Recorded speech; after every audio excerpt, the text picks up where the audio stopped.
ఓం సాయిరామ్. బాబా భక్తులందరికీ కూడా నమస్కారం అండి. అందరూ కూడా సుఖంగా సంతోషంగా ఎప్పుడూ కూడా ఆనందంగా ఉండాలి అని చెప్పి ఆ బాబాగారి తరపున నేను కూడా మనస్ఫూర్తిగా కోరుకుంటున్నాను. ఈరోజు బాబాగారు అందించే సందేశం ఏంటి అంటే కనుక, తల్లి ఎందుకు ఏమిటి అని ప్రశ్నించకుండా తిరుమల శ్రీవారి యొక్క లడ్డూని తాకు.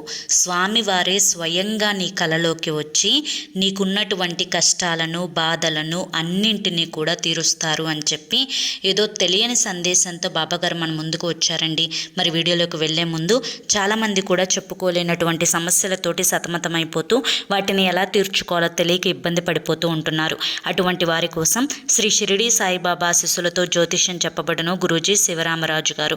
Phone number 9959422552. మీరు ఇప్పటి వరకు ఎన్నో చోట్ల జ్యోతిష్యం చెప్పించుకొని మీరు ఆశించిన మార్పులు మీ జీవితాలలో జరగలేదని చెప్పి బాధపడి ఉంటారు. కానీ ఇక్కడ అస్సలు అలా జరగదండి. మీ సమస్యలు ఏవైతే ఉన్నాయో, ప్రేమ, పెళ్లి, ఉద్యోగం, రాజకీయం, సంతానం లేక ఇబ్బంది పడుతున్నా, భార్యాభర్తల మధ్య గొడవలున్నా, అప్పుల సమస్యలున్నా, శత్రువుల సమస్యలున్నా అవేంటో గురువుగారికి వివరించి చెప్పినట్లయితే వాటికి తగిన పూజలు చేసి గురువుగారు మీకు రోజులలోనే పరిష్కారాన్ని చూపిస్తారు. గురువుగారు చెప్పింది చెప్పినట్లు 100కు 1000% జరుగుతుంది.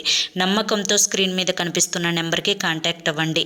భార్యాభర్తల మధ్య వశీకరణ, స్త్రీ మరియు పురుషుల మధ్య వశీకరణ 100% జరపబడును. ఎటువంటి సంతాన సమస్యలకైనా కానీ గురువుగారి దగ్గర చక్కటి పరిష్కారం దొరుకుతుంది.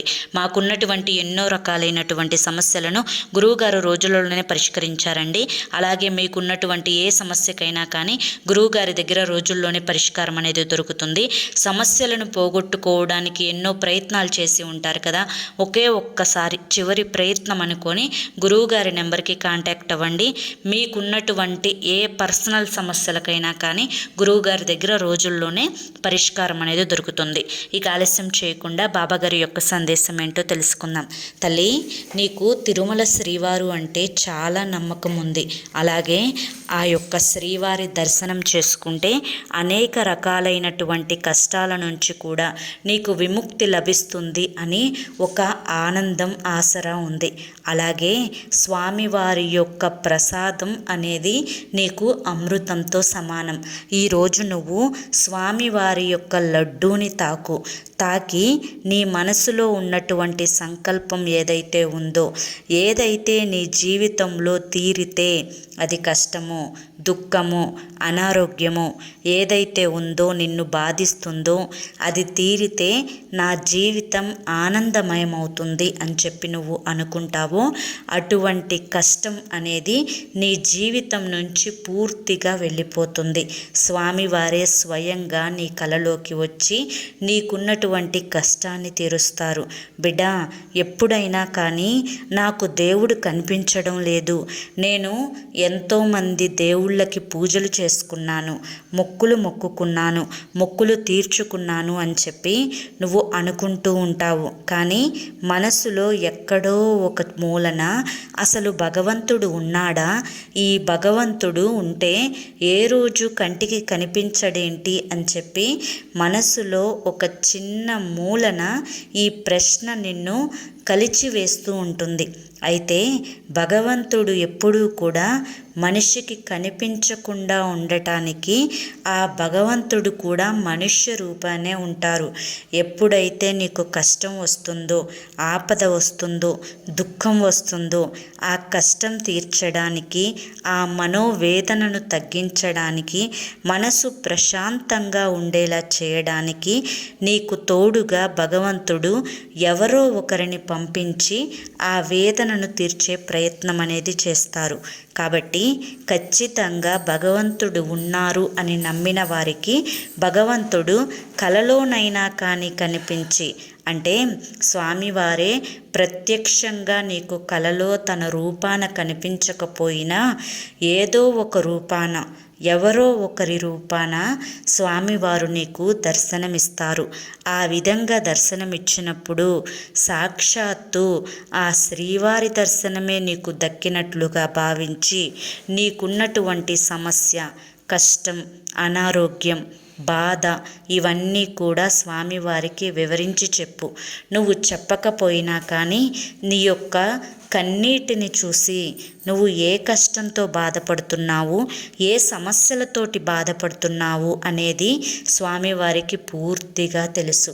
ఎందుకంటే ఈ లోకమంతా కూడా తనే నడిపిస్తున్నారు కాబట్టి, ఈ ప్రపంచమంతా కూడా తను కనుసైగల్లోనే ఉంటుంది కాబట్టి నీకున్నటువంటి కష్టం కేవలం తాత్కాలికమే అని చెప్పి నువ్వు భావించు.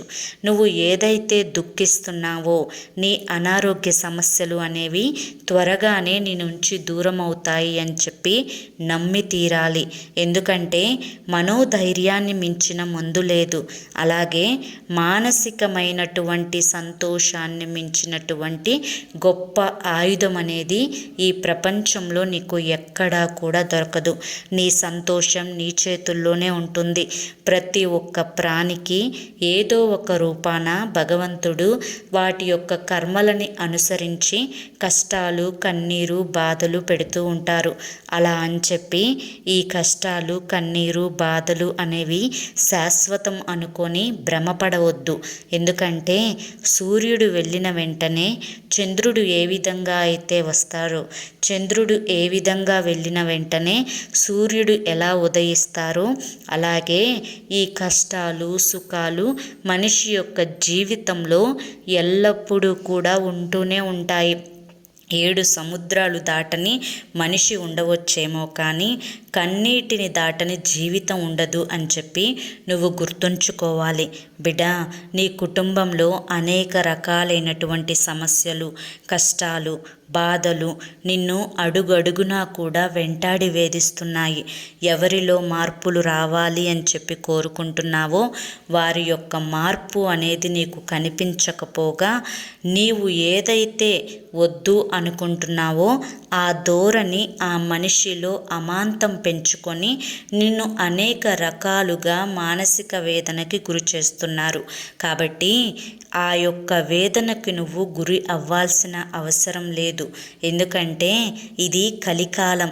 కలియుగ ప్రత్యక్ష భగవానుడు అయినటువంటి ఏడుకొండల స్వామి వారి యొక్క ప్రసాదాన్ని తాకిన నువ్వు నీకున్నటువంటి కష్టాలను తీర్చడం ఆయనకు క్షణంలో పని. కాబట్టి ఈరోజు నువ్వు ప్రశాంతంగా నీ బాధలని, కష్టాలను అన్నింటినీ మర్చిపోయి ఆనందంగా నిద్రించు. స్వామివారే నీకు స్వయంగా కలలో కనిపించి నీకున్నటువంటి కష్టాలను తీరుస్తారు. అర్థమైంది కదా అని చెప్పి ఈరోజు బాబాగారు మనకి చాలా చక్కటి సందేశాన్ని అందించారండి. మరి ఈ సందేశంలో ఉండే ఆంతర్యాన్ని మీరందరూ కూడా గ్రహించారు. ఈ వీడియో మీ అందరికీ కూడా నచ్చింది అనుకుంటున్నాను. అలాగే అర్థమైంది అని కూడా అనుకుంటున్నాను. నచ్చింది, అర్థమైంది అని చెప్పి అనిపిస్తే ఈ వీడియోకి ఒక లైక్ ఇవ్వండి. అలాగే కింద కామెంట్ సెక్షన్లో ఓం సాయిరామ్ అని చెప్పి టైప్ చేయండి. మొదటిసారి మన ఛానల్లోకి వచ్చినట్లయితే మన ఛానల్ని సబ్స్క్రైబ్ చేసుకొని సపోర్ట్ చేయండి. మరి కొంతమంది బాబా భక్తులకు వీడియోని షేర్ చేయండి. అలాగే మీకు ఎటువంటి సమస్యలు ఉన్నా కానీ మీకు స్క్రీన్ మీద కనిపిస్తున్నటువంటి గురువుగారి నెంబర్కి కాంటాక్ట్ అవ్వండి. సమస్యల నుంచి మీరు కొన్ని రోజుల్లోనే పరిష్కారాన్ని పొంది జీవితంలో ఆనందంగా ముందడుగు వేయండి. మరి రేపటి వీడియోలో మళ్ళీ కలుసుకుందాం. అంతవరకు కూడా బాబాగారి యొక్క ఆశీస్సులు మీ మీద, మీ కుటుంబ సభ్యుల మీద ఎల్లకాలం ఉండాలి అని చెప్పి మనస్ఫూర్తిగా కోరుకుంటూ సర్వేజన సుఖినో భవంతు. ధన్యవాదములుండి.